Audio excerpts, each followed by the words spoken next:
നമ്മളോട് സുവിശേഷം പറയുമ്പോൾ, അല്ലെങ്കിൽ മറ്റാരെങ്കിലും നമ്മളോട് സുവിശേഷം പറഞ്ഞ് നമ്മൾ രക്ഷിക്കപ്പെട്ടപ്പോൾ നമുക്ക് ലഭിച്ചിരിക്കുന്ന പദവികള്, നമുക്ക് ലഭിച്ചിരിക്കുന്ന അംഗീകാരം എന്തൊക്കെയാണെന്ന് നോക്കുക. ഹല്ലേലൂയ.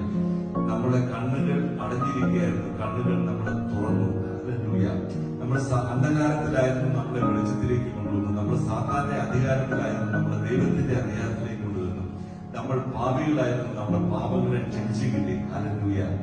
പിന്നെ നമുക്ക് ശുദ്ധീകരിക്കപ്പെട്ട അല്ലെങ്കിൽ ജനങ്ങളുടെ ഇടയിൽ നമുക്ക് ഒരു അവകാശം ലഭിച്ചു. ഹല്ലേലൂയ. അതിനു വേണ്ടിയിട്ടാണ് ദൈവം ഹല്ലേലൂയ നമ്മളെ ഓരോരുത്തരെയും തിരഞ്ഞെടുത്തിരിക്കുന്നത്. ഹല്ലേലൂയ. അന്ധകാരത്തിലിരിക്കുന്നവരെ വെളിച്ചത്തിലേക്ക് കൊണ്ടുവരാൻ. ഹല്ലേലൂയ. ഹല്ലേലൂയ. 2 പത്രോസ് 1 പത്രോസ് 9 പറയുന്നത് ഒന്ന് വായിക്കാം.